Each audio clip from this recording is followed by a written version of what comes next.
Facebook live में आप लोगों का स्वागत है।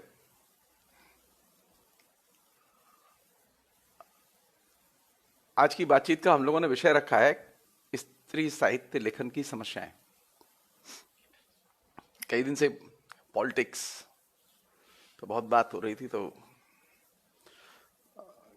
मेरी नॉर्मली क्या है कि सप्ताह में 1 या 2 दिन साहित्य के और संस्कृति के सवालों में बात करने का मन करता है। आदत रही है मेरी बचपन से, इससे आदत रही है। और ये एक अजीब सी बात है कि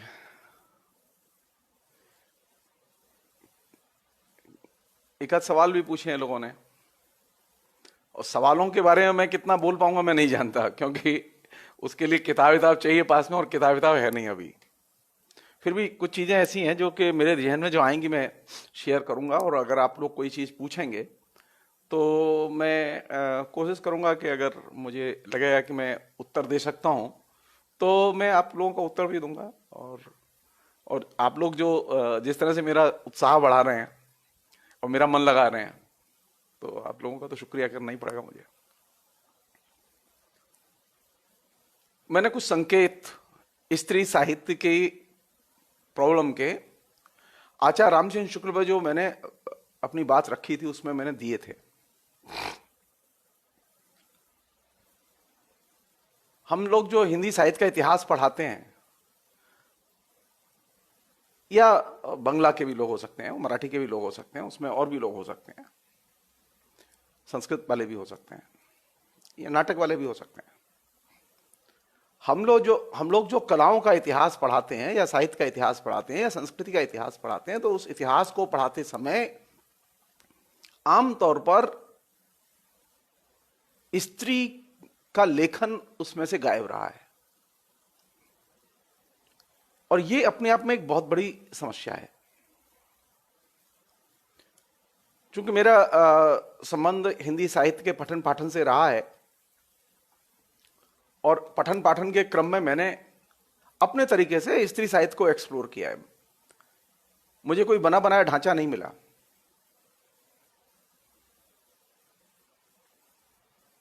मुझे कोई पैटर्न नहीं मिला। मैंने अपने तरीके से स्त्री साहित्य को खोजा, और जो ऐसे भी बन सका मुझसे मैंने उसे सजाया संवारा, और मैंने लोगों को पेश किया है। और वो पुस्तक भी है आप लोगों के बीच में, स्त्रीवादी साहित्य विमर्श। वो पुस्तक अपडेटेड फॉर्म में अभी, ये जस्ट लॉकडाउन खुलेगा तो फिर एक दूसरी रूप में आएगी आपके सामने। मैंने इस बीच में काम भी किया है थोड़ा सा उसके लिए।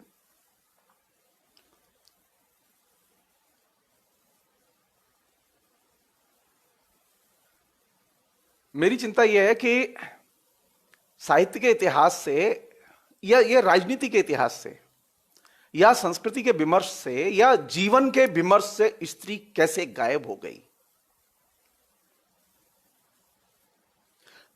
देखिए, वास्तविकता के बिना जी नहीं सकते। कोई काम आप, किसी भी क्षेत्र का कोई भी काम आप स्त्री के बिना कर नहीं सकते। यह सच्चाई है। यह एक साधारण सी मोटी सी बात थी जिसने कि मुझे स्त्री का साहित्य खोजने के लिए और पढ़ने के लिए विवश किया। अंग्रेजी आलोचना की एक बहुत बड़ी आलोचिका हैं एलन शोवाल्टर। ये तो मैंने बाद में जब उनको पढ़ा तो मैंने जाना। एलन शोवाल्टर ने एक बहुत महत्वपूर्ण बात कही है कि स्त्री को और स्त्री के साहित्य को अगर जानना है तो सबसे पहली समस्या यह है कि स्त्री के साहित्य को खोजा जाए। इतिहास तो पीछे लिखा जाएगा। औरतें जो कुछ लिखती हैं, XYZ, कच्चा पक्का, परिष्कृत अपरिष्कृत, जैसा भी है, वो सब कुछ खोज जाए। मैंने अपने तरीके से यही काम किया।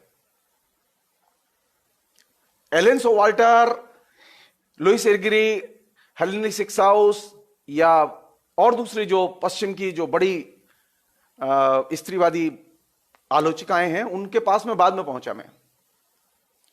सबसे पहले मुझे जो आइडिया लगा स्त्री के साहित्य का, वो आइडिया मुझे इस बात से लगा कि स्त्रियां इतना जीवन में उलझी रहती हैं, इतना सब कुछ बनाती हैं, पैदा करती हैं, बच्चे पैदा करती हैं। ये कैसे हो सकता है कि स्त्रियां, और स्त्रियों के पास में अच्छी बातें भी होती हैं, फिर ऐसा क्यों है कि स्त्री का साहित्य नहीं मिलता? यह चीज मेरे दिमाग में 1990-91 में आई, पहली बार स्ट्राइक की मेरे दिमाग में।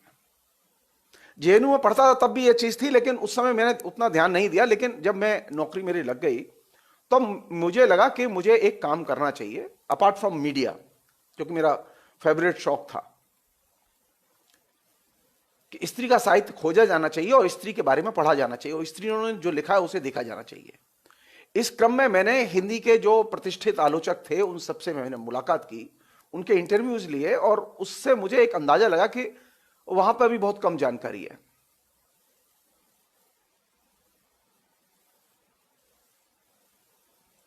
और यही वो जगह थी जहां से कि सिलसिला शुरू हुआ। मैं हिंदी साहित्य का इतिहास पढ़ाता था क्लास में, एमए की क्लास में। मुझे नीचे की दशाएं का अंदाजा नहीं है, क्योंकि मैंने कभी बीए में पढ़ाया नहीं, मैं बीए में पढ़ने नहीं गया कभी, तो मुझे अंदाजा नहीं है बीए की दशा क्या है। मैंने एमए में पढ़ाया या एमफिल में पढ़ाया या पीएचडी के विद्यार्थियों को पढ़ा, एमए और एमए के ऊपर की क्लासेस पढ़ाई सारी जिंदगी भर, तो मुझे वहां की दिक्कत का अंदाजा था। और क्लास में लड़कियां सबसे ज्यादा होती थी हिंदी में, तो साहित्य पढ़ने वाली लड़कियां सबसे ज्यादा, जीवन में सबसे ज्यादा काम करने वाली स्त्री उसकी संख्या सबसे ज्यादा, फिर साहित्य के इतिहास में स्त्री क्यों गायब है, यहां से मेरी चिंताएं शुरू हुई।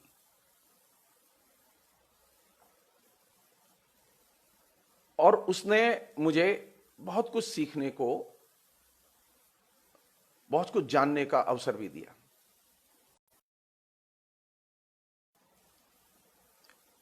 मैं स्त्री के बारे में जितना पहले जानता था 1990-91 के पहले, 1990-91 के बाद में मुझे लगा कि मैं कुछ नहीं जानता था। स्त्री का साहित्य पढ़ते पढ़ते, देखते देखते लगातार जो चीजें सामने आई, उससे एक चीज साफ हुई कि अब तक हमारी जो धारणा स्त्री के बारे में रही है, स्त्री के लिखे के बारे में रही है, वो एकदम गलत है।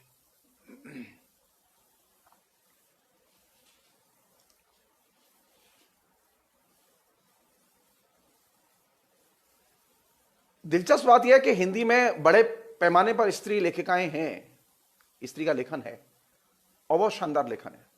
उसमें मैत्रेयी पुष्पा हैं, उसमें मृदुला गर्ग हैं, उसमें मन्नू भंडारी हैं, उसमें सुधा अरोड़ा हैं, उषा प्रेमवदा है, दर्जनों बड़ी लेखिकाएं हैं जिन्होंने बहुत लिखा है। उसमें ममता कालिया हैं, मतलब ढेरों नाम हैं। लेकिन स्त्री साहित्य का इतिहास नहीं है। स्त्री साहित्य के इतिहास और स्त्री साहित्य की आलोचना का मूल्यांकन का तरीका क्या हो, वो तरीका और वो पद्धति शास्त्र भी नहीं है।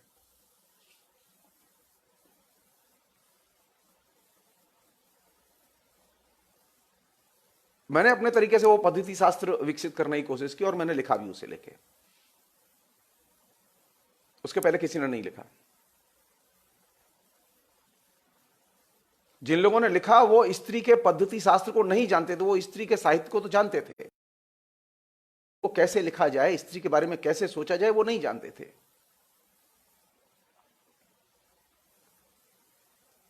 हिंदी में स्त्री साहित्य की खोज, स्त्री साहित्य के प्रकाशन, स्त्री के साहित्य के उद्घाटन का काम, ये 20वीं शताब्दी का एक तरह से सबसे बड़ा काम है। 1905-6 के आसपास, 1905 या 6 की बात है ये। एक सज्जन थे देवी प्रसाद मुंशी। देवी प्रसाद मुंशी ने पहला स्त्रियों का संकलन प्रकाशित किया।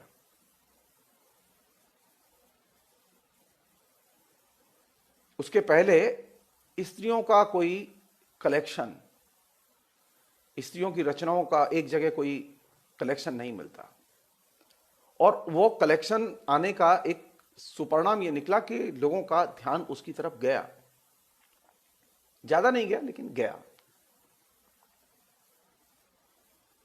सो अगर मुझसे पूछा जाए तो मैं यही कहूंगा कि भाई 20वीं शताब्दी का जो प्रमुख जो साहित्यिक परिदृश्य बनता है वो स्त्री साहित्य से बनता है। 20वीं शताब्दी के साहित्य का परिदृश्य, जैसे आचार्य रामचंद्र शुक्ल ने हिंदी साहित्य का इतिहास लिखा, प्रेमचंद जैसा बड़ा लेखक हिंदी साहित्य को मिला, उसी तरह हिंदी साहित्य को स्त्री साहित्य की कैटेगरी भी मिली। ये एक दूसरे के कंट्राडिक्टरी नहीं है। वे लोग पुरुषों के साहित्य पे काम कर रहे थे, देवी प्रसाद मुंशी जो है वो स्त्रियों के साहित्य पे काम कर रहे थे। ये बात दीगर है कि जो इस्टेब्लिशमेंट था हिंदी का, इस्टेब्लिशमेंट से मतलब मेरा यह कि जो हिंदी के आलोचक थे, जो हिंदी के प्रोफेसर्स थे, वे स्त्री के साहित्य को गंभीरता से नहीं लेते थे।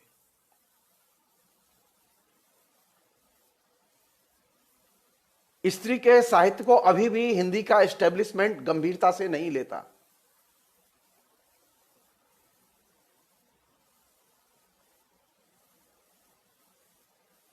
स्त्रियों में कई तरह का लेखन है, एक तरह का लेखन नहीं है। कि ऐसा नहीं कि सारा लेखन जो है वो उच्च कोटि का ही है, उसमें ऐसा भी है जो औसत है। तो स्त्री के साहित्य पर बात करते समय स्त्री के साहित्य की जो पूरे साहित्य के इतिहास में भूमिका है उस पर बात करते समय जो सबसे बड़ी समस्या आती है वो ये कि क्या स्त्री साहित्य को साहित्य की जो वर्तमान जो परिधि है, जो साहित्य की जो वर्तमान अवधारणा है, क्या उसके दायरे में समाहित किया जा सकता है। मेरी व्यक्तिगत राय है कि साहित्य की जो वर्तमान परिधि है और जो दायरा है उसमें स्त्री साहित्य को समाहित नहीं किया जा सकता, क्योंकि साहित्य की जो कॉन्सेप्ट है, साहित्य के अंदर जो साहित्य के आंदोलन चलते रहे हैं, साहित्य का इतिहास की जिस इतिहास दृष्टि के आधार पर साहित्य के इतिहास का निर्माण हुआ है, उसके आधार पर स्त्री साहित्य को उसमें समायोजित नहीं किया जा सकता। और यह इसकी एक सबसे बड़ी असुविधा है। मतलब आचार्य शुक्ल के जो साहित्य की धारणा है, हजारी प्रसाद द्विवेदी जो साहित्य की धारणा है, मुक्तिबोध की जो साहित्य की धारणा है, उसमें स्त्री आती ही नहीं है।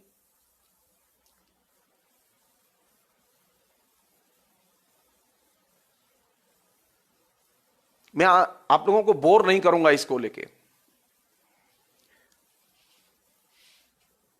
क्योंकि यह एक अपने आप में एक बहुत ही विचित्र और मुश्किल की जगह है। सरस प्रश्न यह हो सकता है जो हम सबके इंटरेस्ट का है कि आखिर स्त्री के साहित्य में ऐसा क्या है।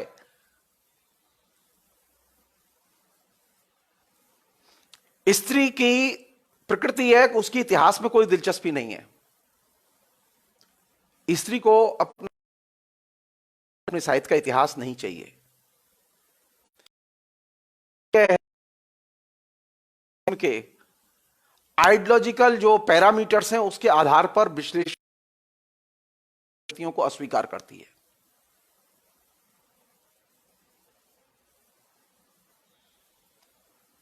स्त्री की अपनी प्रकृति यह है कि वह दर्शन के दायरे में शामिल नहीं होती।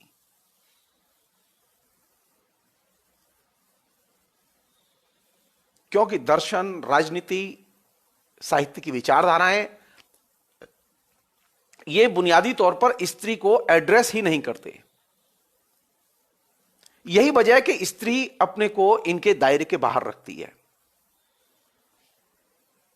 और उसका एक बड़ा कारण है। बड़ा कारण यह है कि स्त्री विचारधारा में नहीं होती।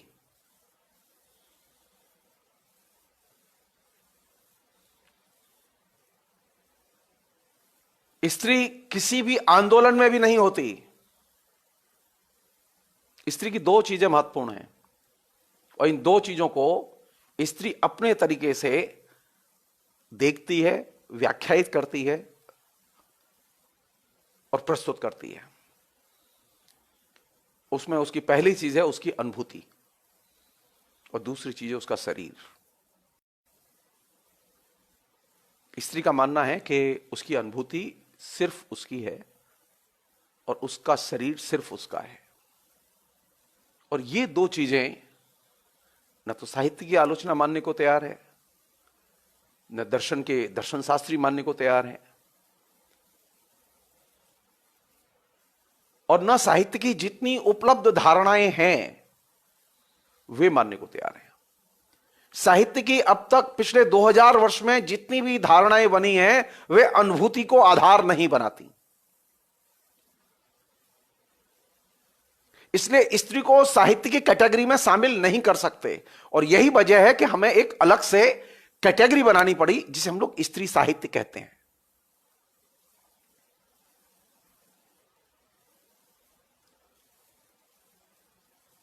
अगर साहित्य में कभी इस बात पर विचार किया गया होता कि साहित्य की कोई कैटेगरी अनुभूति के आधार पर बनाई जा सकती है तो शायद स्त्रियां इस बात के लिए राजी हो जाती कि उन्हें साहित्य में शामिल कर लिया जाए।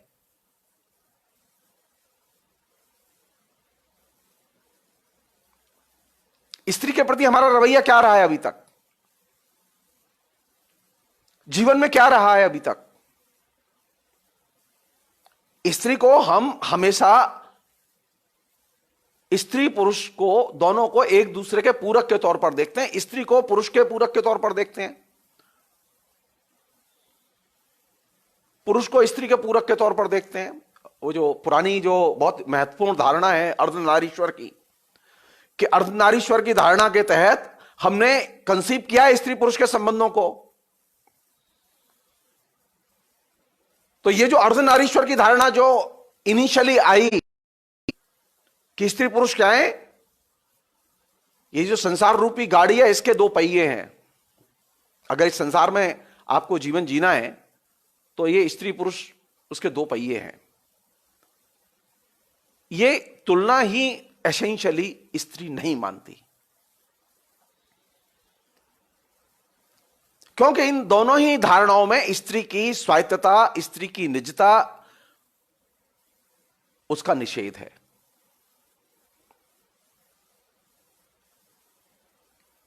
स्त्री की पहली शर्त, स्त्री के साहित्य के पढ़ने की पहली शर्त, स्त्री को समझने की पहली शर्त यह है कि आप स्त्री की निजता को, उसकी व्यक्तिगत स्वायत्तता को माने।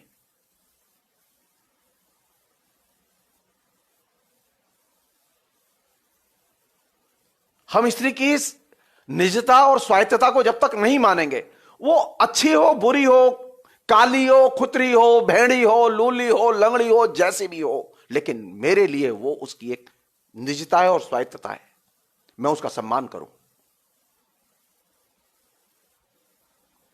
अब तक का जितना शास्त्र लिखा गया है, जिस शास्त्र के आधार पर सारा साहित्यिक विमर्श तैयार हुआ है पिछले 2000 साल में, आप संस्कृत साहित्य उठाइए, संस्कृत साहित्य में जिसे हम लोग नवरस कहते हैं, नवरसों में रचनाएं किस विषय पर लिखी गई? अधिकतर रचनाएं सिर्फ एक ही रस पर लिखी गई, वो है श्रृंगार रस। आप याद कीजिए उस घटना को जिसका कि भरत अपने नाट्यशास्त्र में वर्णन करते हैं। मेरे ख्याल में 8वां या 9वां श्लोक है भरत के नाट्यशास्त्र का। उसमें वो कहते हैं कि एक नाटक का परफॉर्मेंस थी, मंचन था, संभवतः समुद्र मंथन नाम था उस नाटक का। और उस परफॉर्मेंस के दौरान हुआ यह कि ऑडियंस जो है एकदम वायलेंट हो गई और ऑडियंस ने बिल्कुल जो रंगकर्मी थे, जो नाटक खेल रहे थे, उनको मारना पीटना शुरू कर दिया और पूरा मंच विध्वंस कर दिया। और मंच विध्वंस के बाद में कंट्रोल में ही नहीं आया जनता, बहुत गुस्से में जनता। अंत में इंद्र ने हस्तक्षेप किया और ब्रह्मास्त्र से जनता को मारा। लेकिन जनता कंट्रोल में नहीं। जनता की एक ही मांग, नाट्यकर्मियों से, नाटक के लेखकों से एक ही मांग कि ये जो देव दानव संघर्ष पर जो नाटक तुम लोग बार बार दिखाते हो, इसमें दानव हारते हैं और देवता जीतते हैं। हम इस तरह के नाटक देखते देखते बोर हो चुके हैं और ये अब सहन नहीं होगा। सो बेहतर यह है कि पैटर्न बदलो। भरत नाट्यशास्त्र लिखते समय यह वायदा करते हैं, कि आज से नाटक सिर्फ देव दानव संघर्ष पर नहीं लिखे जाएंगे। भरत के नाट्यशास्त्र को लिखे जाने के पहले तक यही एक विशेष एरिया था जिस पर नाटक लिखे जाते थे। भरत ये वायदा करते हैं और इस वायदा को करते समय वे ये प्रतिज्ञा लेते हैं कि आज से दुनिया के किसी भी विषय पर नाटक लिखे जा सकते हैं और लिखे त्रैलोक्य के सभी विषयों पर नाटक लिखे जाएंगे, ये मैं आश्वासन देता हूं। और यह आश्वासन बाकायदा जब ऑडियंस को दिया जाता है तो ऑडियंस नाटक खेलने की अनुमति देती है। अच्छा, ये देवदानव संघर्ष में औरत कहीं नहीं आती। देवदानव संघर्ष के जितने नाटक हैं उनमें औरत चरित्र गायब है।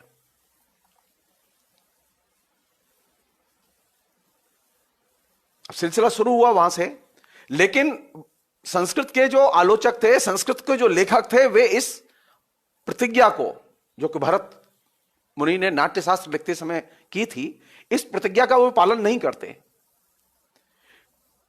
संस्कृत साहित्य की परंपरा में बड़े पैमाने पर साहित्य लिखा गया, नाटक लिखे गए। वो नाटक जो सारे नाटक श्रृंगार रस में लिखे गए। अधिकतर नाटकों का रस एकमात्र श्रृंगार रस है।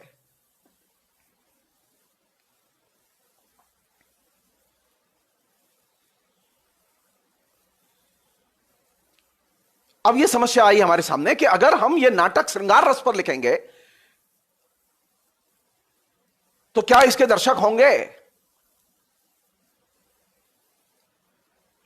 यह भी प्रश्न उठा कि स्त्रियों ने जो नाटक लिखे वो कहां गए,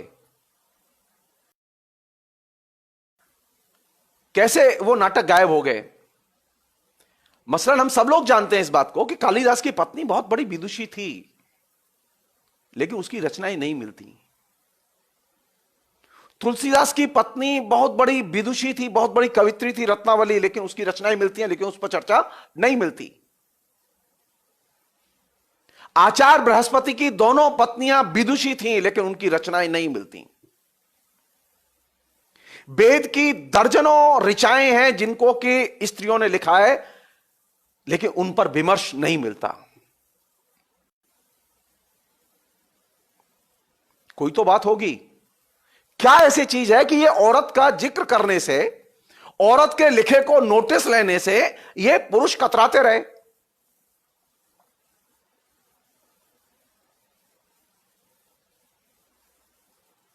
आप सोचिए, आप यहां से देखिए कि सिद्धों और नाथों के साहित्य में, सिद्धों और नाथों की परंपरा थी, उस परंपरा में करीब 80 से ज्यादा योगनियां थीं और उन्होंने बहुत शानदार रचनाएं लिखी हैं। साहित्य के इतिहास की परंपरा में उन योगनियों के नाम भी मिलते हैं, लेकिन उन योगनियों की रचनाएं नहीं मिलती।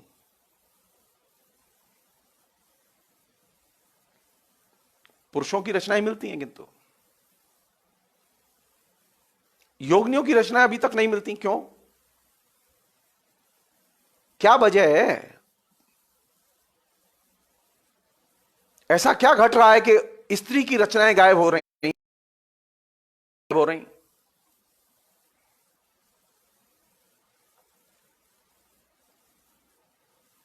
एक और भी समस्या है मेरे सामने जो कि मैं आपसे शेयर करना चाहता हूं। मैं अभी तक इसका उत्तर नहीं खोज पाया हूं। मैं वो ये कि श्रृंगार रस है ना, ये श्रृंगार रस का आधार क्या है? श्रृंगार रस के जो नाटक लिखे गए, श्रृंगार रस में जो तमाम किस्म के काव्य लिखे गए, महाकाव्य लिखे गए,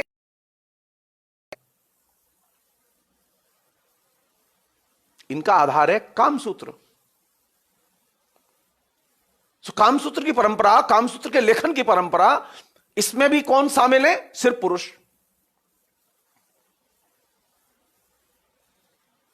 स्त्री कैसी होगी यह हमने हिस्ट्री में जाना किसके नजरिए से? पुरुष के नजरिए से, स्त्री के नजरिए से नहीं। कामसूत्र के से प्रभावित होकर जो श्रृंगार साहित्य पिछले 2000, उसकी सबसे बड़ी जो उपलब्धि थी वो क्या थी? एक से एक बड़े रचनाकार हैं उसमें, मतलब उसमें मतलब अनपैरेलल रचनाकार हैं, इसमें कोई दो राय नहीं। श्रृंगार रस के एक से एक बड़े एपिक लेखक हैं, लेकिन श्रृंगार रस की जो धुरी है वो है कामसूत्र। और कामसूत्र ने एक विवेक, एक दृष्टि स्त्री के बारे में निर्मित की। और ये आता है कि श्रृंगार रस की जितनी भी, कामसूत्र से प्रभावित जितनी भी आलोचना की या काम शास्त्र की परंपरा की कृतियां पिछले 2000 वर्ष में लिखी गई, वे सब पुरुषों ने लिखी, स्त्रियों ने कोई नहीं लिखी। स्त्री कैसी होगी, स्त्री के साथ प्यार कैसे करना चाहिए, उसके कितने आसन होने चाहिए, कितने उसके आसन नहीं होने चाहिए, कैसे कैसे प्यार नॉर्मल होगा, कैसे एबनॉर्मल होगा, कैसे गंधर्व होगा, कैसे गैर गंधर्व होगा, वगैरह वगैरह, उसकी अनंत कोटियां किसने निर्मित की? ये उन लोगों ने निर्मित की जो लोग कभी स्त्री से मिले नहीं। कामसूत्र का जो रचयिता है वो वह रचयिता है जिसने स्त्री देखी नहीं है। श्रृंगार साहित्य में जो स्त्री रची गई, जिसका चित्रण किया गया, वह स्त्री है जो जीवन में कभी नहीं मिलती।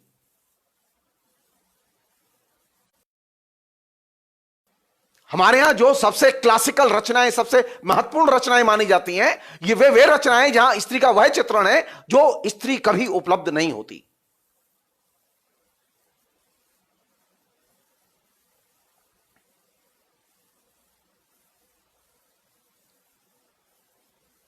इसलिए वहां कभी स्त्री के प्रश्न भी नहीं उठते। तो हमारे दिमाग में जो एक मोटे तौर पर कॉन्सेप्ट बना स्त्री का, वो क्या बना? उसकी बॉडी को लेकर बना, उसके उपभोग को लेकर बना,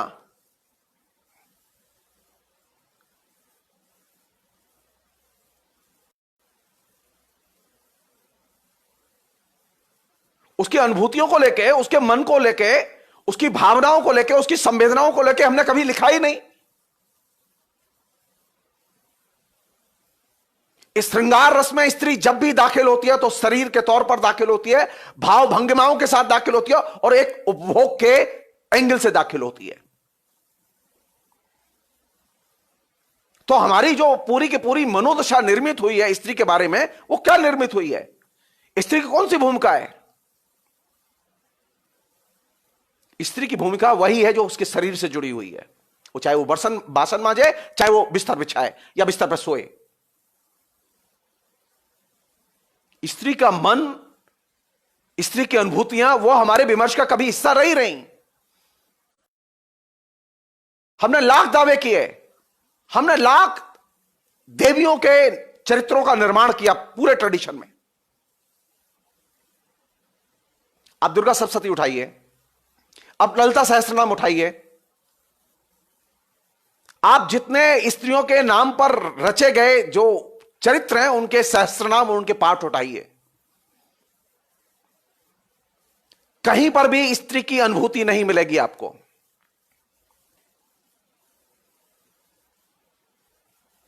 और इसीलिए वे फेक हैं, आइडियोलॉजिकली निर्मित हैं, वे कृत्रिम वैचारिक तौर पर निर्मितियां हैं। किसकी निर्मितियां हैं? पुरुष की।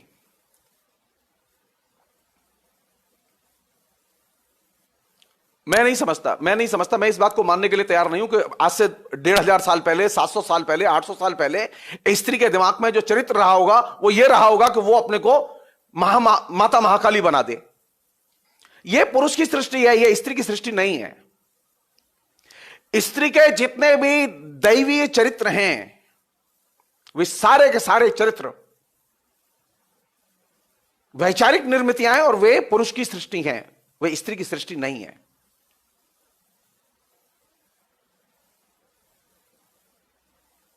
क्योंकि स्त्री मूलतः विचारधारा में नहीं मिलती, स्त्री मूलतः शरीर में भी नहीं मिलती। स्त्री एसेंशियली अनुभूति में मिलती है, संवेदनाओं में मिलती है। You just feel it. अगर स्त्री के बारे में तुम महसूस नहीं कर सकते तो स्त्री को प्राप्त नहीं कर सकते।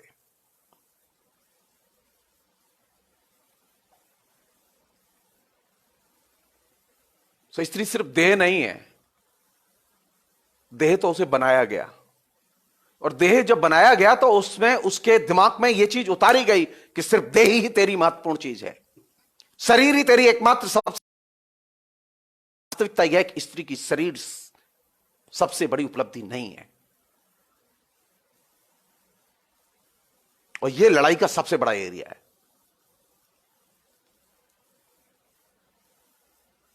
मैं पिछले 30 साल से यह बात शेयर करता रहा हूं, लिखता भी रहा हूं इस बात को कि स्त्री कहां मिलेगी। स्त्री मिलेगी अनुभूति में। You just feel. ये जो शरीर में स्त्री मिलेगी, ये चीज पुरुष की निर्मित है, ये स्त्री की निर्मित नहीं है। इसलिए आप देखेंगे कि स्त्री को फीलिंग्स में जो मजा आता है, अनुभूति में जो मजा आता है, वो उसे शरीर में नहीं आता।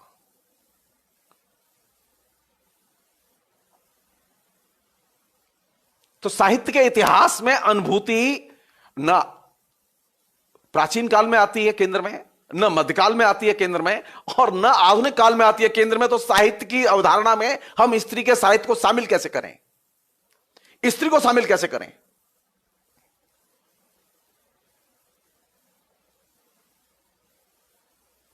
स्त्री कोई वायवीय चीज नहीं है। स्त्री कोई सामाजिक तौर पर तैयार शुदा की गई कोई एक वस्तु या पदार्थ नहीं है।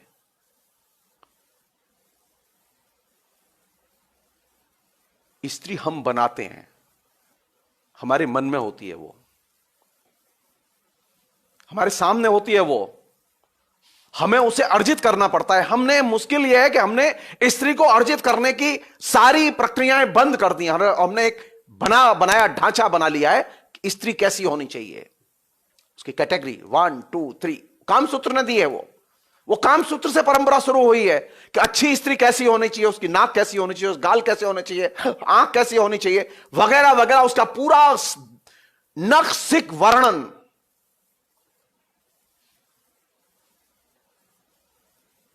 अगर आप कामसूत्र की सफलता देखें तो यह तो बहुत बड़ी अचीवमेंट है उसका, और पुरुष की असफलता देखिए आप। पुरुष उस स्त्री को ही स्त्री मानता है जो स्त्री अच्छी स्त्री निर्धारित की है। इससे पुरुष की मूर्खता का भी अंदाजा लगता है कि पुरुष कितना मूर्ख होता है।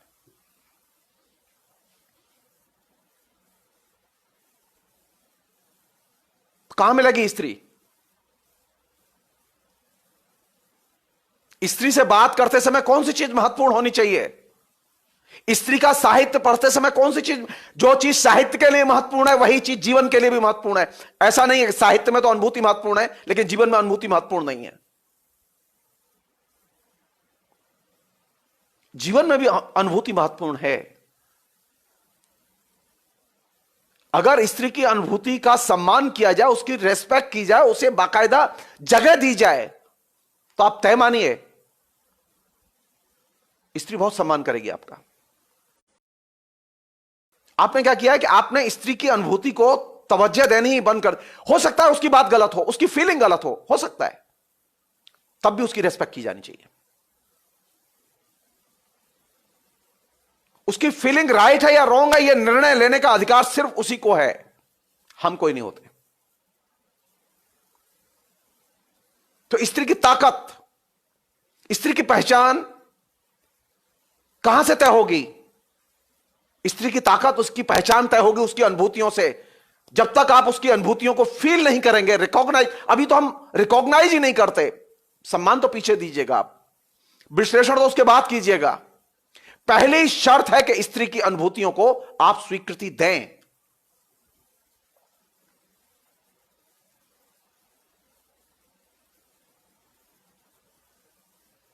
और स्त्री की अनुभूतियों को स्वीकृति देने के लिए एक चीज बुनियादी तौर पर जरूरी है। स्त्री साहित्य को, स्त्री साहित्य का मूल्यांकन करने के लिए एक चीज बुनियादी तौर पर जरूरी है, आप स्त्री के प्रति कमिटेड हो।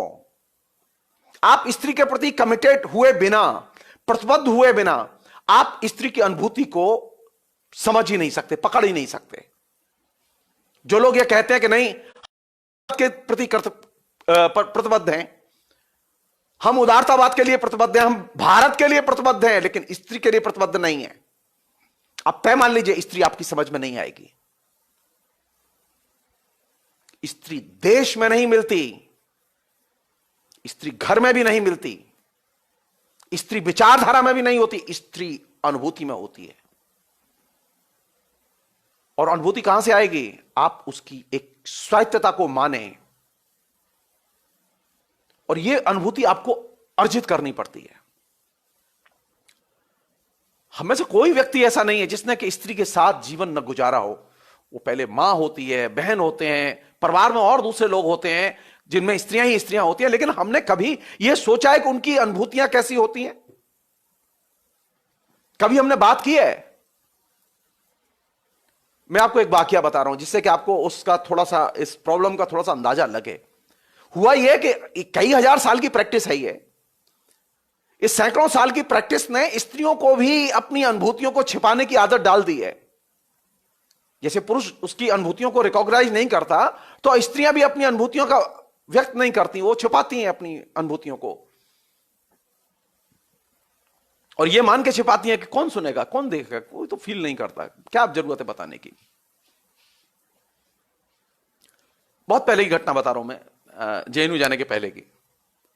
एक स्त्री जो हमारे पड़ोस में रहती थी, बहुत बिंदास महिला थी, तो उसने एक दिन कहा, अरे बेटा शादी कर ले तू अपनी।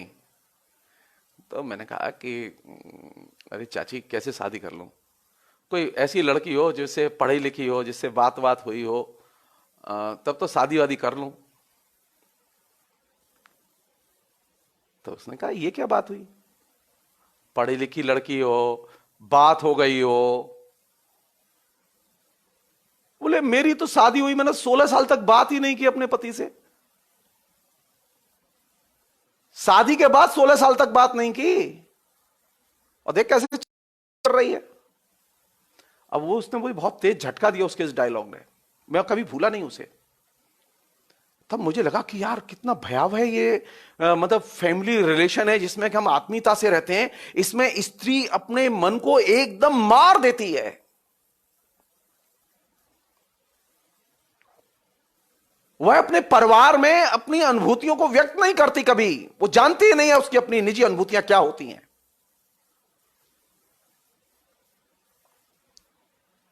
बोले कि हमने तेरे चाचा से 16 साल से बात नहीं की, वो पीठ फेर के सोता था और हम भी पीठ फेर के सोते थे। अब तू ऐसी लड़की से शादी करेगा जिससे तू बात कर लेगा, पहले दोस्ती कर लेगा, जान लेगा। अब मेरे पास तो तर्क नहीं था उसके उत्तर देने के लिए उस समय, मैं सिर्फ मुस्कुरा के रह गया। लेकिन एक सबक मुझे मिला कि ये जो परिवार में जो लोग होते हैं हमारे, जो कि दो अलग अलग जेंडर के लोग होते हैं, वहां कभी हम लोग मन की उन परतों को खोलते ही नहीं है जहां स्त्री रहती है, कभी जानते ही नहीं है।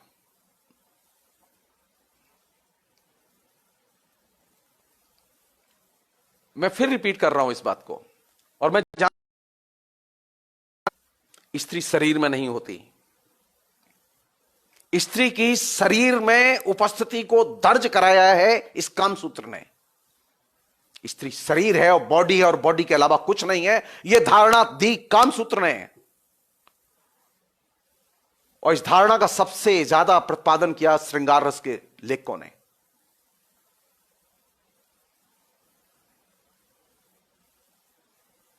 और ये परंपरा चली आ रही है, बड़ी लंबी परंपरा ये चली आ रही है, और इसने हमारे बहुत सारे चिंतन को बनाया है। तो पहला जो मतलब जो प्रश्न जो है हमारे सामने विचार के लिए, वो यही है कि स्त्री साहित्य को हमें अलग से देखना, कैटेगरी में रख के उसे नहीं देख सकते। अगर साहित्य की कैटेगरी में रख देंगे तो साहित्य उल्टा पुल्टा हो जाएगा।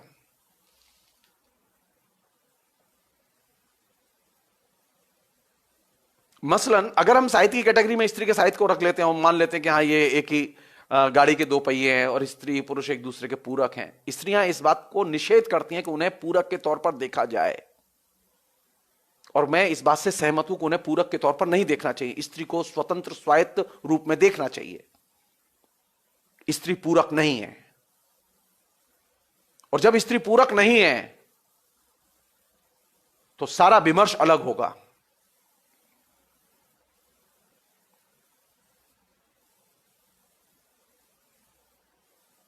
स्त्री साहित्य में इस बात पर बहुत लिखा है, दुनिया के सभी बड़ी अच्छी लेखिकाओं ने इस पर लिखा है, हिंदी में भी लिखा है लोगों ने, उसकी भी चर्चा हम कभी कर लेंगे थोड़ा सा। लेकिन पहले जो प्रॉब्लम है वो प्रॉब्लम समझें। प्रॉब्लम यह है कि साहित्य की जो कैटेगरी है, उस कैटेगरी में क्या स्त्री के साहित्य को शामिल कर सकते हैं? ये मेरी अपनी धारणा है कि उसे साहित्य में शामिल नहीं कर सकते। अगर आप शामिल कर लेंगे तो साहित्य का इतिहास, साहित्य का ढांचा, साहित्य के वर्गीकरण वे नहीं रहेंगे जो अभी हैं, वो सब उलट जाएंगे। मसलन आचार्य रामचंद्र शुक्ल ने जो हिंदी साहित्य के इतिहास का ढांचा बनाया, उसमें उन्होंने दो कैटेगरी बनाई साहित्य के इतिहास के वर्गीकरण के लिए। उन्होंने कहा कि जिस प्रवृत्ति की रचनाएं ज्यादा मिले उस प्रवृत्ति का नामकरण कर लिया जाए, और जिस तरह की लोगों की रचनाएं मिले तो रचनाओं की संख्या के आधार पर प्रवृत्ति के नामकरण पर उन्होंने जोड़ दिया। तो अगर नाथों और सिद्धों के जमाने में अगर योगनियों की, जो कि 80 से ज्यादा योगनियां थी, अगर उनकी रचनाएं मिल जाती हैं या शामिल कर लेते हैं हम, क्या करेंगे हम? साहित्य का वो प्राचीन काल का ढांचा बचेगा? नहीं बचेगा। नाथ और सिद्ध बचेंगे, नाथ और सिद्धों का साहित्य भी नहीं बचेगा, क्योंकि बहुसंख्यक हैं वो औरतें। यहां तक कि बौद्धों के संप्रदाय में भी जो स्त्रियां दीक्षित होकर बौद्ध बनी, उनकी रचनाएं भी बौद्ध पुरुषों से ज्यादा हैं।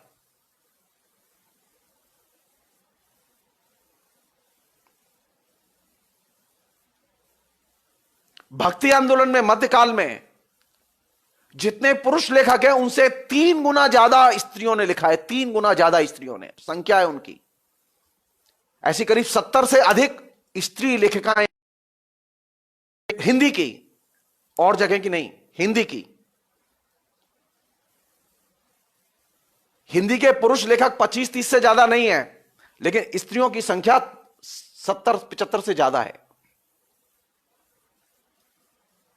तो वैसी स्थिति में जब हिंदी साहित्य का इतिहास आएगा, वो ये कि लिटरेचर का जो मौजूदा जो ढांचा है, जो प्रचलन में है, वो ढांचा एकदम बदल जाएगा।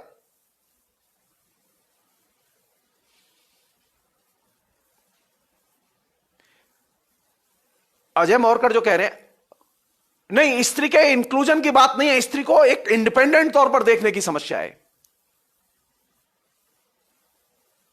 हमें स्त्री को स्वायत्त तौर पर देखना चाहिए। उसने जो लिखा है, रचा है, उसकी स्वायत्त तौर पर परंपरा को ट्रेस करना चाहिए। स्त्री जो है वो पुरुष के लेखन का एक समानांतर हिस्सा नहीं है, वो एक अलग धारा है पुरुषों के लेखन की, स्त्रियों के लेखन की अलग धारा है, उसका दायरा अलग है, उसके प्रश्न अलग है, उसकी आइडियोलॉजिकल कंस्ट्रक्शन अलग है उसका।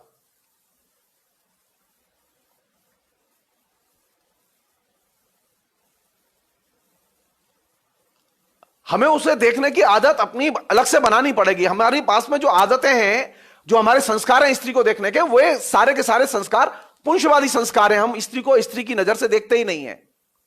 स्त्री को देखने के लिए, जैसे मैंने शुरू में कहा, कि उसके लिए पहली शर्त है,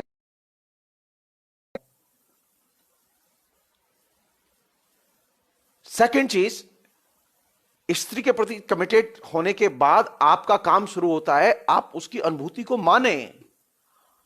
वहां ये विवेक मत लगाइए अपना कि ये अनुभूति सही है या गलत है, रैशनल है या इरेशनल है।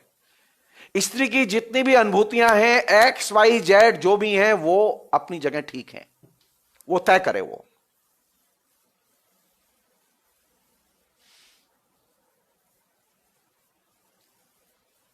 और आपने जिस दिन ये इन प्रैक्टिस, आप तय मान लीजिए आपका जीवन सोने जैसा हो जाएगा। यह भी संभव है कि आपका जीवन बहुत दुख में हो जाए, क्योंकि स्त्रियां अभ्यस्त नहीं है इसकी। स्त्रियां अपने पत्ते नहीं खोलती, क्योंकि स्त्रियों की वास्तविकता को, स्त्रियों की रियल फीलिंग्स को सुनने की पुरुष में क्षमता नहीं होती। अधिकतर पुरुष ऐसे होते हैं कि वे उसकी रियल फीलिंग्स को सुनना नहीं चाहते।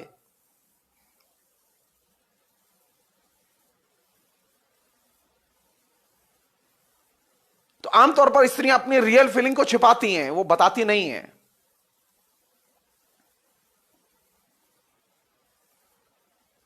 अब देखिए, मैं आपको एक छोटा सा उदाहरण दे रहा हूं जिससे आप इस प्रॉब्लम को समझ सकते हैं थोड़ा सा। मीराबाई का एक इमेज बना दिया है ना साहित्य में और जीवन में। मीराबाई क्या थी? भक्त कवि। अब आप बहस कर लीजिए, किसी से भी बहस कर लीजिए, आप यह सिद्ध ही नहीं कर सकते कि वो भक्त कवि नहीं है, क्योंकि सब कन्विंस है हम लोग मीरा भक्त है, मीरा कृष्ण की भक्त है, वो कृष्णाश्रयी शाखा में आती है। कोई भी व्यक्ति, कोई भी आलोचक मीरा को एक रिवेल के तौर पर, एक बागी के तौर पर, एक प्रतिवादी के तौर पर देखने के लिए तैयार नहीं है कि मीरा भक्त नहीं है। भक्ति उसका एक आवरण है ऊपर का, वो भक्त नहीं है। जैसे तुलसीदास भक्त हैं, मीरा भक्त नहीं है, क्योंकि मीरा ने हर लेवल पर समाज की बहुत सारी कुरीतियों का, समाज के बहुत सारे आदेशों का उसने उल्लंघन किया है, उसने अस्वीकार किया है उनको। उस तरह का उल्लंघन, उस तरह का अस्वीकार व्यवहार में न तुलसी ने किया, न कबीर ने किया।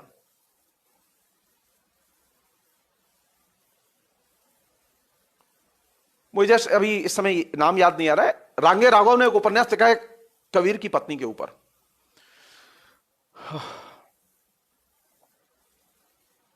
और उस उपन्यास में एक घटना का जिक्र किया है रांगे राघव ने। वो मुझे अभी रैंडम अभी अचानक याद आ रही है वो चीज। कोई व्यक्ति कबीर के घर आया, तो कबीर के यहां एज यूजुअली कुछ था नहीं खाने के लिए, सम्मान करने के लिए, स्वागत करने के लिए। लेकिन वो आया तो उन्होंने कहा बैठो, तुम रुको। उसने कहा हम रुकेंगे आज। बोले ठीक है रुको, कोई दिक्कत नहीं है। कबीर की पत्नी ने तय किया, वो बाहर गई और बाहर जो एक दुकानदार था उससे उसने सामान मांगा। कबीर की पत्नी देखने में बहुत सुंदर थी, अच्छी थी। तो दुकानदार ने कहा सामान तो दे दूंगा मैं, लेकिन शर्त यह है कि तुम्हें आज शाम को मेरे साथ सोना होगा, क्योंकि तुम्हारे पास पैसे तो है नहीं देने के लिए। तो कबीर की पत्नी ने कहा हाँ ठीक है, मैं सोऊंगी तुम्हारे साथ, मैं आऊंगी, तुम सामान दे दो, क्योंकि घर में अभी आदमी आए तो मुझे स्वागत सत्कार करना है। तो उसने, दुकानदार ने सामान दे दिया। वो औरत घर गई, उसने अपने अतिथियों को खिलाया पिलाया। शाम जब हुई तो जब निकलने को थी तो कबीर ने पूछा उससे कहां जा रही हो? तो उसने कहा कि मैं उस दुकानदार के पास जा रही हूं, क्योंकि मैं सुबह वायदा करके आई थी उससे, क्यों पैसे तो है नहीं देने के लिए, तो यही वायदा हुआ था कि मैं सोऊंगी उसके साथ में, उसके बदले में उसने सामान दे दिया था मुझे। तो कबीर ने कहा जाओ। वो महिला गई और जाके उसने दुकानदार से कहा कि भाई आ गई हूं, अब जो करना है कर लो। दुकानदार भी एकदम घबरा गया, उसे उम्मीद ही नहीं थी कि ये महिला सचमुच में वायदे की पक्की और आ जाएगी। तो उसने हाथ जोड़ के विदा किया, बोले कि नहीं आप जाइए, मैंने मान लिया। और स्त्री लौट आई। रांगे राघव में ये साहस है कहने का, बताने का कि कबीर की पत्नी कैसी थी।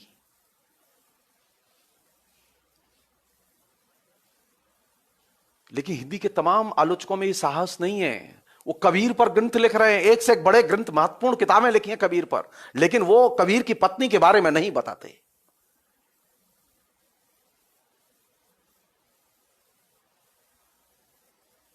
कबीर कहां मिलेंगे? तुलसी कहां मिलेंगे?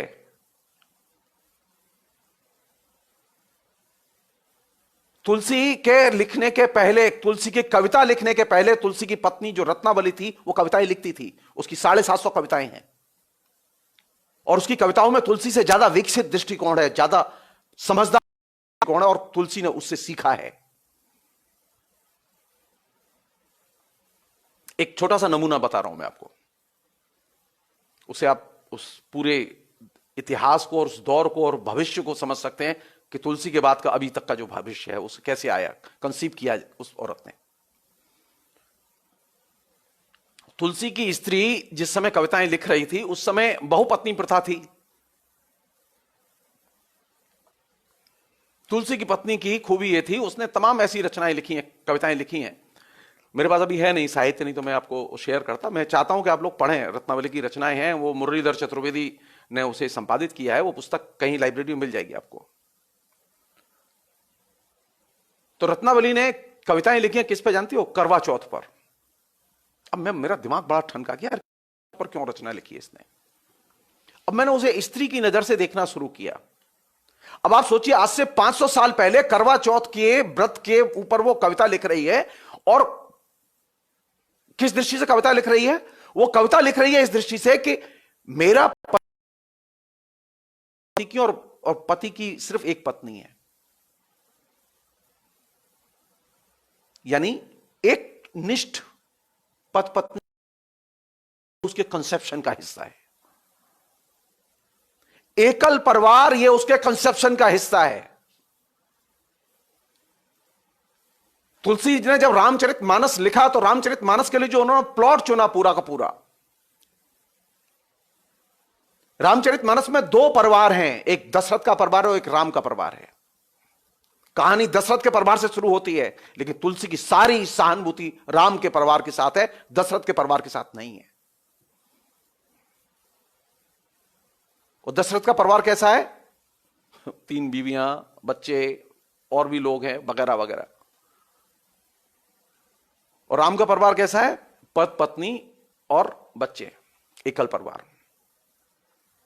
500 साल पहले जो लेखक,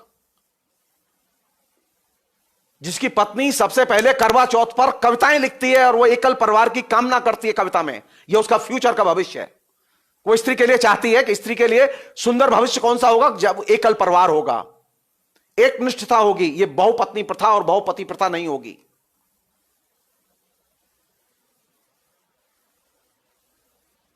ये जो फोरकास्ट है, ये जो भविष्य का विजन है, ये भविष्य का विजन स्त्री के यहां पहले आया, तुलसी के बाद में आया।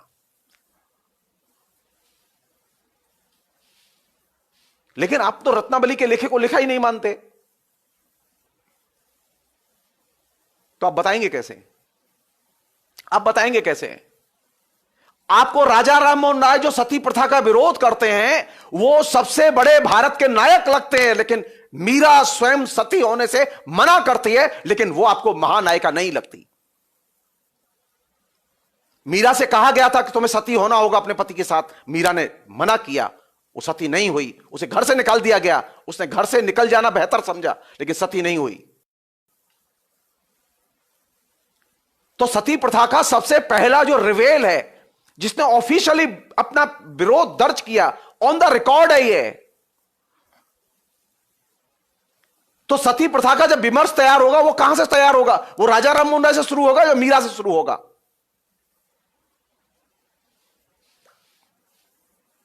मेरी नजर में तो मीरा से शुरू होगा, वो राजा राममोहन राय से शुरू नहीं होगा।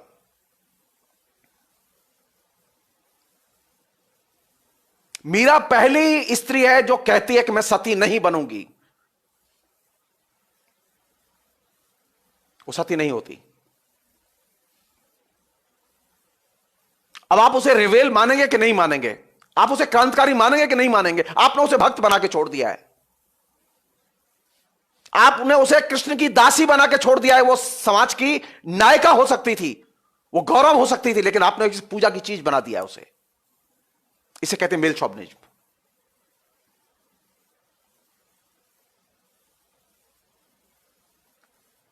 जो सिद्ध सामंतों के साहित्य में जो 80 से अधिक योगिनियों के नाम मिलते हैं, उस सिद्ध सामंतों के साहित्य मिलते हैं, उसकी खूबी क्या है? क्या है उसकी खूबी? ये कौन लोग थे सिद्ध सामंत साहित्य में जो लोग थे, जो लेखक थे, कौन लोग थे? ये वे लोग थे जो कि समाज, जो जिसे हम सोसाइटी कहते हैं अंग्रेजी में, समाज की जो वर्गीकृत धारणा थी उस वर्गीकृत धारणा को नहीं मानते, ये उसके बाहर रहते हैं। हमारे यहां जो कल्चर्ड लोग थे, जिन्होंने कि वर्णाश्रम व्यवस्था को बनाया हुआ था, उन्होंने समाज की एक धारणा भी बनाई हुई थी। कभी मौका लगा तो उस पर हम बात करेंगे। तो ना तो सिद्धों के साहित्य में जो लेखक शामिल हुए, ये वे लेखक थे जो कि सोसाइटी के जो प्रचलित कॉन्सेप्ट है उस कॉन्सेप्ट को नहीं मानते।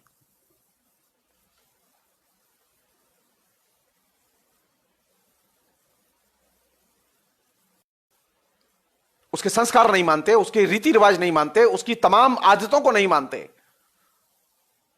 तो उनके लिए समाज में कहीं जगह नहीं थी, एक ही जगह बची थी। वे ज्यादातर कहां रहते थे लोग? वे सब श्मशान पर रहते थे, क्योंकि समाज से बहिष्कृत थे।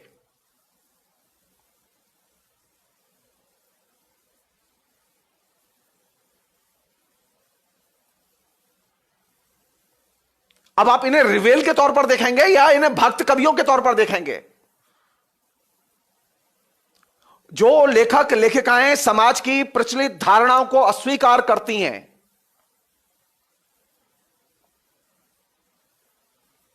उन लेखकों को आप कैसे देखेंगे? कभी मेरे हिसाब से कालिदास को देखिए। खाली कालिदास को आपने बहुत क्लासिकल शानदार कवि के तौर पर, लेखक के तौर पर चित्रित किया हुआ है, लेकिन एक रिवेल के तौर पर आप नहीं देखते उसे।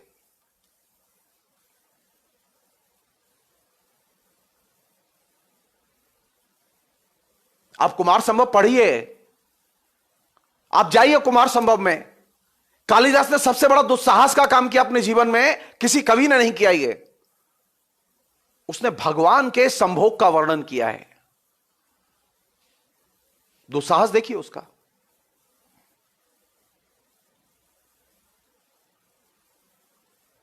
कुमार संभव 8वें सर्ग के बाद कालिदास लिख नहीं पाए। फिर उसके बाद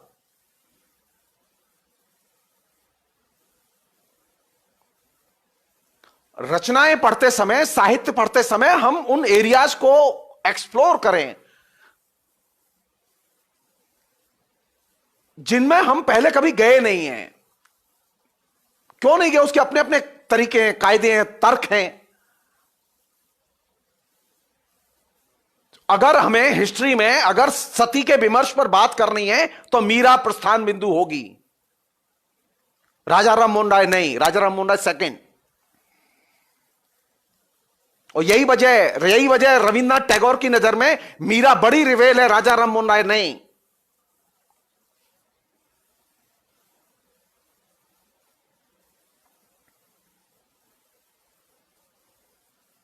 अरे आप सोचिए, आप यहां से देखिए कि वह पहली स्त्री है जो स्त्रियों के लिए सार्वजनिक स्पेस, पब्लिक स्पेस खोजती है, बनाती है।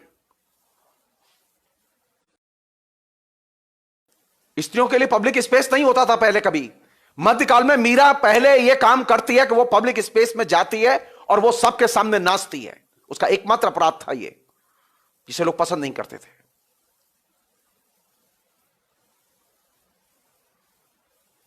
मीरा भक्त कभी नहीं है। मीरा भारतीय साहित्य की, हिंदी साहित्य की एक वैकल्पिक परंपरा को निर्मित करने वाली स्त्री है। अब आपने क्या किया? आपने तो ना तो उसे स्त्री रहने दिया, ना उसे रिवेल बनने दिया, क्रांतिकारी बनने दिया। आपने उसे भक्त कवि बना के छोड़ दिया। क्योंकि भक्त एक ऐसी कैटेगरी है जिसमें हर एक चीज हजम की जा सकती है। भक्ति एक ऐसा दायरा है जिसमें हर चीज हजम की जा सकती है। मेल शॉविनिज्म का सबसे बड़ा एरिया है भक्ति।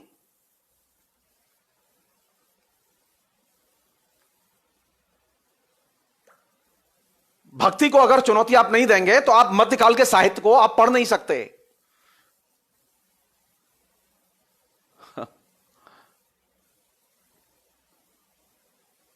हिंदी में एक कवि थे,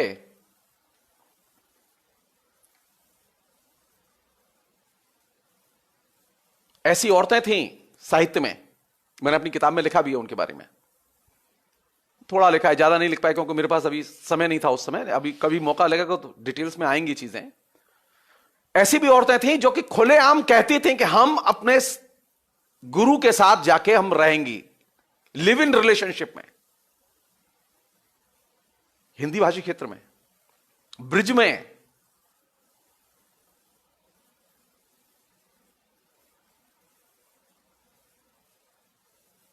स्त्री कहां मिलेगी? भक्ति में मिलेगी या भक्ति के बाहर मिलेगी?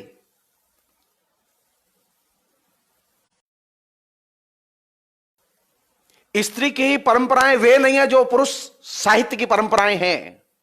जो साहित्य की परंपराएं वे स्त्री की परंपराएं नहीं है।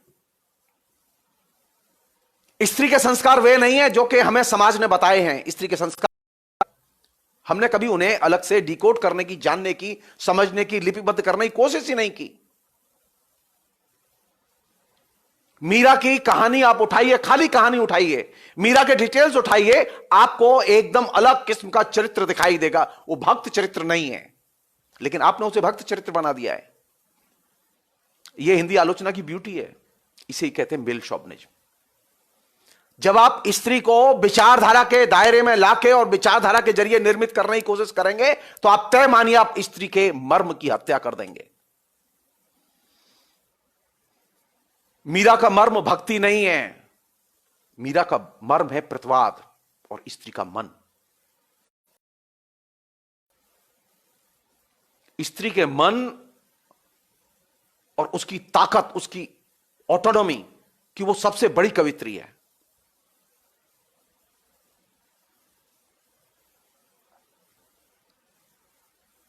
लेकिन आप करते क्या है कि आपने भक्ति में, क्योंकि अब आप बार बार ये कह रहे हैं कि स्त्री पुरुष का भेद नहीं होता, भगवान सबको समान रूप से, ये तमाम जितनी भी कैटेगरीज हैं ये स्त्री को सबऑर्डिनेट बनाने वाली कैटेगरीज हैं। सो प्लीज, स्त्री को भक्ति के दायरे में शामिल जब आप करते हैं तो आप स्त्री का उसका स्वत्व छीन लेते हैं, उसकी जेंडर ऑटोनॉमी को आप खत्म कर देते हैं। स्त्री भक्ति में शामिल नहीं हो सकती।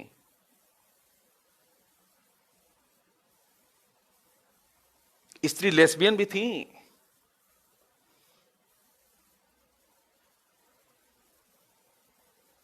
स्त्रियों में एक अच्छा खासा तबका था जो कि लेस्बियन धारणाओं को मानता था। स्त्री स्त्री को प्यार करती है इसे मानता था। सखी संप्रदाय तो बाकायदा एक संप्रदाय ही था साहित्य में, लेकिन आपने क्या किया, उसे भी भक्ति में लगा दिया। हमारे यहां भक्ति एक ऐसा है जिसमें कि जो कहीं शामिल ना हो उसे भक्ति में डाल दो।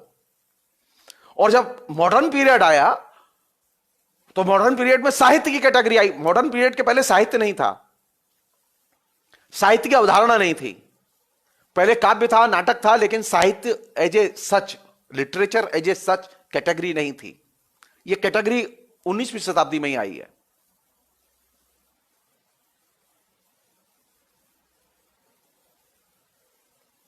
तो अब आपने क्या किया कि इसे साहित्य का हिस्सा बना दिया।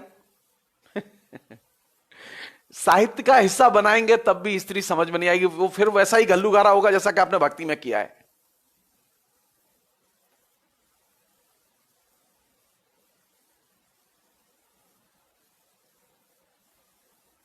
मैं दो चरित्र हैं जो कि मेरे लिए अभी भी चुनौती हैं। हिंदी आलोचना के लिए हैं या नहीं है मैं नहीं जानता, लेकिन मेरे लिए अभी भी हैं। प्रेमचंद की जो प्रसिद्ध कहानी है कफन, उसकी जो नायिका है जो बोलती नहीं है, वो मेरे लिए चुनौती है। आलोचना उस पर लिखी जानी चाहिए। मेरे लिए मीरा चुनौती है, आलोचना मीरा पर लिखी जानी चाहिए कि मीरा ने सती प्रथा का विरोध कैसे किया, क्यों किया। मीरा लगातार वे सारे काम क्यों करती रही जो कि उसकी परंपरा, उसके परिवार, उसके दायरे के बाहर ले जाते थे उसे।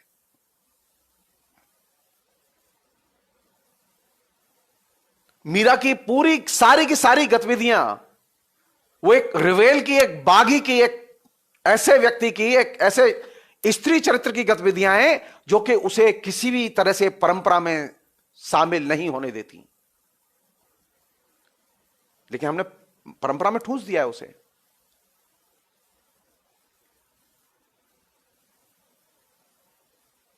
मीरा की तरह ही जो पुराने साहित्य में है साउथ में, जिसे अंडाल कहते हैं।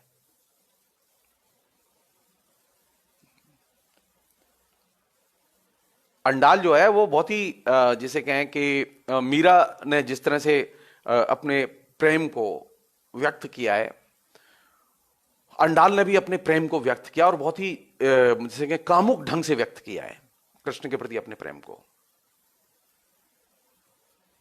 और साउथ के लोग कितने अच्छे लोग हैं आप समझ सकते हैं आप। अंडाल की प्रतिमाएं अभी भी, अब वहां पर मैं इस बार गया तो तिरुपति और उसके आसपास के इलाके को घूम रहे थे हम लोग, तो मंदिरों में मैं जाता हूं, मुझे अच्छा लगता है। तो एक मंदिर में बाकायदा अंडाल की प्रतिमा कृष्ण की प्रतिमा के साथ बैठी हुई मिली। अब मैं तो बिल्कुल एकदम फ्लैट कि उन्होंने कृष्ण की पत्नी के तौर पर, और वो कम से कम 700 साल पुराना मंदिर,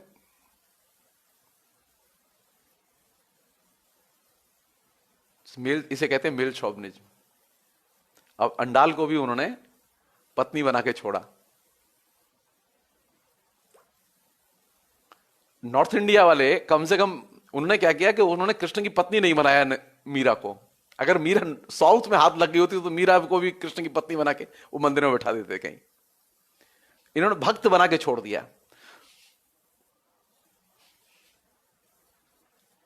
अंडाल जब कृष्ण से के बारे में लिखती है, कृष्ण के बारे में अपने प्रेम को, कामुक भावों को व्यक्त करती है, तो वो एक प्रेमिका की तरह करती है। आपको क्या परेशानी है इसको सुनने में और समझने में और स्वीकार करने में कि एक स्त्री अपने भावों को, एक कामुक भावों को भी व्यक्त कर सकती है? आप उसे हमेशा अपहृत क्यों करना चाहते हैं?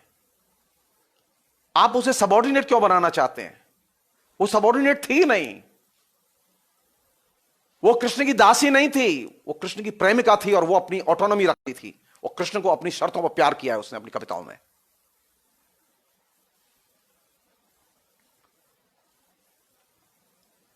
कहने का मतलब यह कि अगर भक्ति आंदोलन में इन लेखिकाओं को पढ़ेंगे तो आपको भक्ति को एकदम विस्फोट बम लगा के उड़ा देना होगा। भक्ति के कॉन्सेप्ट के आधार पर इन लेखिकाओं को नहीं पढ़ा जा सकता, क्योंकि भक्ति का कॉन्सेप्ट जो है वो इनके स्वत्व का उन्हें मेल शॉविनिज्म के पुंजवादी विचारधारा के दायरे में ले जाता है। वहां उनकी कोई अपनी स्वायत्तता, निजता नहीं बचती।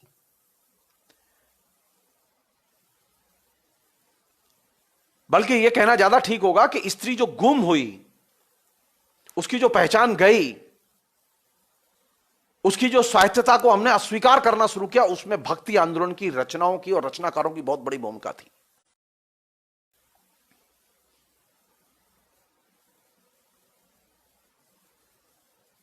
जाने अनजाने ये सब हुआ है। ऐसा नहीं कि कोई षड्यंत्र करके किया गया है, ऐसा नहीं है कि किसी ने षड्यंत्र किया हो कि नहीं ऑर्डर दे दिया हो, नहीं, ऐसा कुछ नहीं है।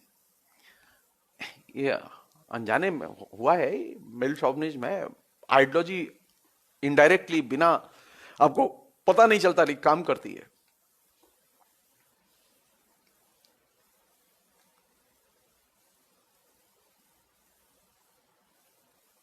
यह प्रश्न उठता रहा है कि जब आप रामायण पर बात करें,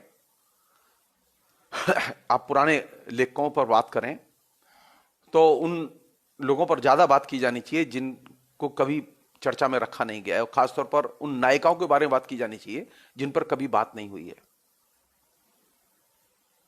हमारे यहां सिर्फ एक ही व्यक्ति था जिसने कि ये दुस्साहस किया, वो है मैथिली शरण गुप्त।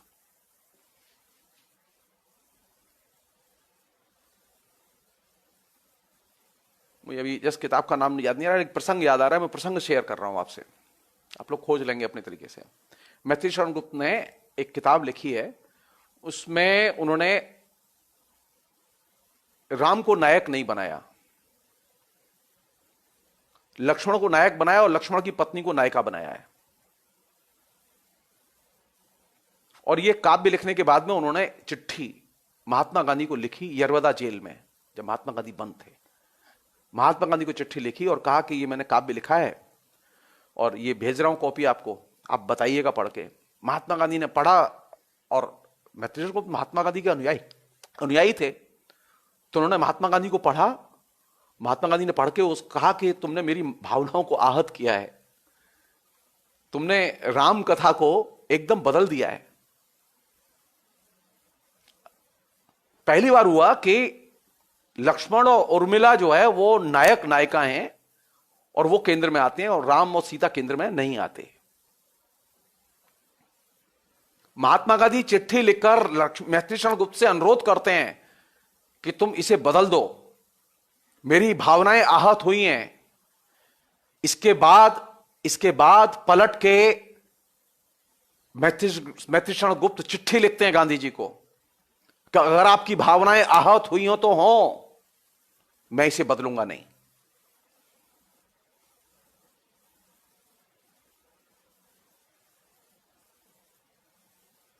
एकमात्र हमारे यहां मैत्रेय गुप्त ने जो साहस किया कि जो एपिक कैरेक्टर्स थे और जो हायरार्की तय हुई थी, जो कथानक का पैटर्न तय हुआ था, उसको वो अपने तरीके से बदल देते हैं। और उससे कौन आहत होता है? महात्मा गांधी। लेकिन मैत्रेय गुप्त महात्मा गांधी के अनुयायी होते हुए भी महात्मा गांधी की बात नहीं मानते।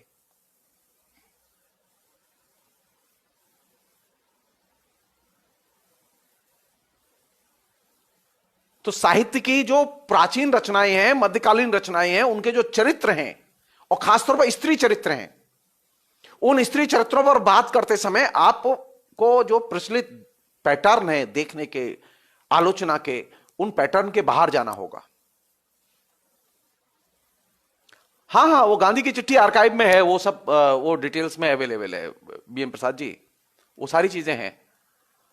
वो कहीं अगर मुझे वो लेख मैंने लिखा भी था, मुझे यस याद नहीं आ रहा, वो अभी बातचीत में अभी स्पॉन्टेनियसली वो चीज आ रही है, तो मैंने वो लिखा, वो लेख मैंने उद्धृत भी किया उनका पूरा, वो पत्राचार उद्धृत किया मैंने। मेरी एक पुस्तक है, उसमें वो पूरा निबंध है मैत्रेय गुप्त वाला। मैं जो चीज शेयर करना चाहता हूं वो ये कि लेखक को स्त्री कहां मिलेगी और स्त्री गुम कैसे हुई, ये सबसे बड़ी चुनौती है। स्त्री गुम हुई भक्ति के कारण और भक्ति साहित्य के कारण। स्त्री की पहचान गुम हुई भक्ति साहित्य के कारण। आप भक्ति के आवरण को मध्यकालीन साहित्य में से हटा दीजिए, वो मुखौटा है उसका, आपको स्त्री दिखाई देगी। आप कृष्ण भक्ति का आवरण जो मीरा के ऊपर है उसे हटा दीजिए, आप मीरा अलग दिखाई देगी।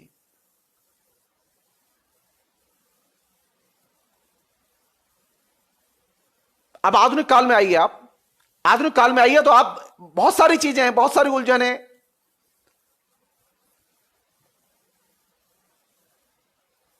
आधुनिक काल में हमने क्या किया?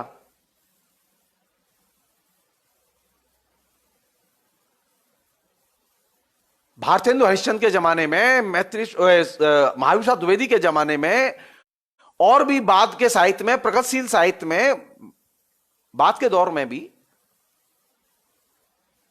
हमने स्त्री के लिखे को महत्व नहीं दिया। हम साहित्य आंदोलनों पर महत्व देते रहे। या तो हमने भक्ति आंदोलन की चर्चा की, या इन साहित्यिक आंदोलन जो चले साहित्य में, या ये जो युग बनाए गए साहित्य के, इन पर हमने महत्व दिया। और इसके चलते सबसे ज्यादा उपेक्षा किसकी हुई? स्त्री, स्त्री और सिर्फ स्त्री के लेखन की। वो गलती आलोचना लिखते समय रामविलास शर्मा से भी हुई, वो गलती नामवर सिंह ने भी की, वो गलती बाकी लोगों ने भी की। क्योंकि जब आप साहित्य की कैटेगरी हुआ कि प्रेमचंद युग, द्विवेदी युग, भारतेंदु युग, भक्ति काल, रीति काल, तो स्त्री नहीं आएगी। क्योंकि ये जितने भी पदबंध हैं, ये जितनी भी कैटेगरीज हैं, कॉन्सेप्ट हैं, ये वर्गीकरण हैं, ये सारे के सारे वर्गीकरण स्त्री की स्वायत्तता को नहीं मानते।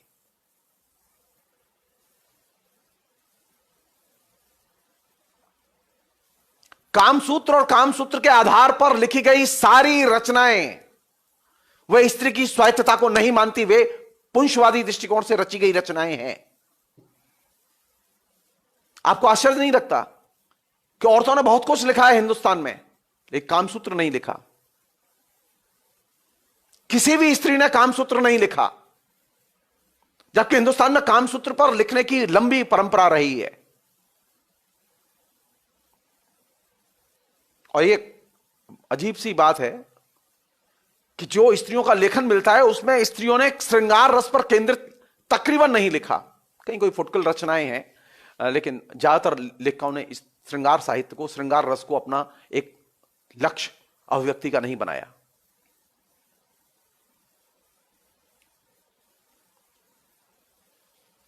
अंत में एक चीज कह के मैं बात खत्म करूंगा, जो कि बहुत जरूरी चीज है, क्योंकि उसका कामसूत्र से, श्रृंगार साहित्य से संबंध है। तो एक बहुत ही सिंपल सा, सरल सा प्रश्न हम लोगों के बीच में है, जो हम लोग उठाते रहे अपने तरीके से, हम आप लोगों के सामने भी रख रहे हैं।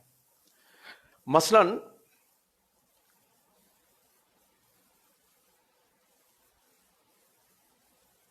सुंदर किसे कहें?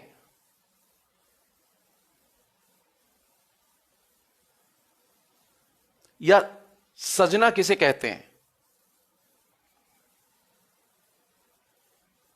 एक तरीका तो वह है सजने का जो कि किताब में लिखा हुआ है, क्या क्या नीचे से ऊपर तक पहनना चाहिए, क्या क्या क्या क्या कैसी किस तरह की चीजें होनी चाहिए। श्रृंगार का मतलब क्या है? श्रृंगार का मतलब, अगर जैसा कि पढ़ाया गया और जैसा मैं अब पढ़ाना चाहता हूं, एक तो वह है जो श्रृंगार का मतलब है, जिसमें कि नक्सिक वर्णन और नक्सिक एकदम सजाने का तरीका है।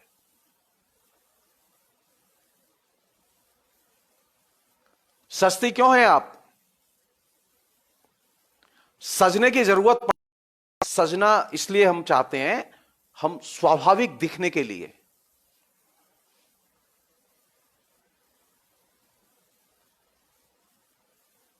श्रृंगार का मतलब क्या है?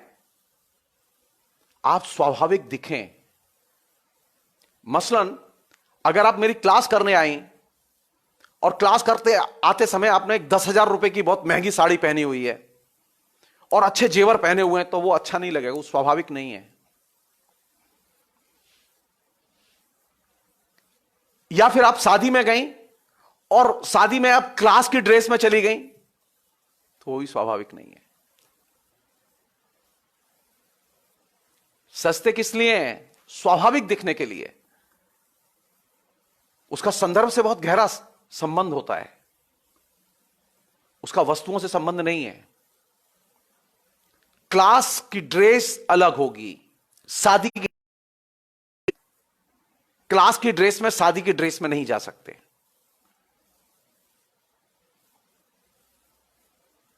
तो श्रृंगार किसके लिए? सजने के लिए या स्वाभाविक दिखने के लिए? श्रृंगार का अर्थ है स्वाभाविक दिखना। इस सामान्य सी चीज को हम भूल गए और हमने उसे तमाम किस्म के आडंबर और ऊपरी चीजों से लाद दिया, और यही वह जगह है जहां से एक स्त्री गायब हुई। स्त्री कहां मिलेगी? स्वाभाविक तौर पर, नेचुरली जब आप देखेंगे उसे तो स्त्री दिखाई देगी। और कहां मिलेगी? अनुभूति में, शरीर में नहीं। इसलिए जब स्त्री पर बात करें, स्त्री के साहित्य पर बात करें, तो उसको उसके इस दो आवरण है उसके ऊपर, बड़े आवरण है, एक श्रृंगार का और एक भक्ति का, इन दोनों आवरण के बाहर ले जाना होगा उसे।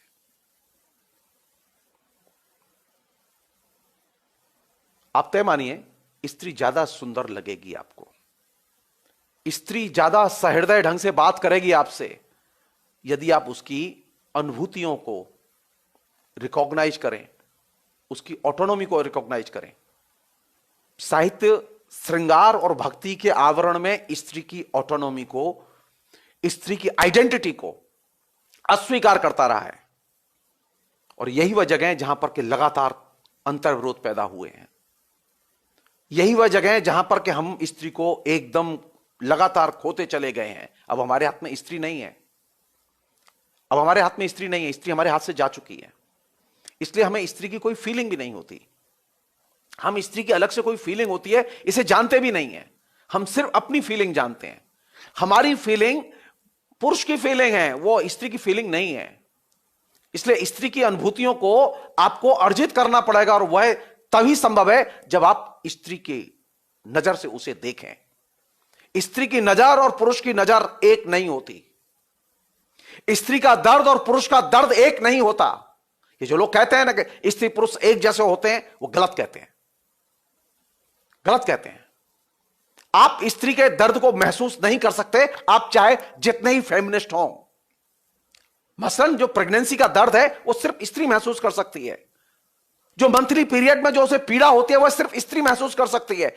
मैं महसूस नहीं कर सकता, आप महसूस नहीं कर सकते। इसलिए यह धारणा गलत है कि स्त्री पुरुष एक जैसे होते हैं, उनकी पीड़ाएं एक जैसी होती हैं। उनकी पीड़ाएं एक जैसी नहीं होती। स्त्री अलग होती है और पुरुष अलग होता है। उसकी व्यक्तिगत सत्ता को हमें स्वीकार करना चाहिए।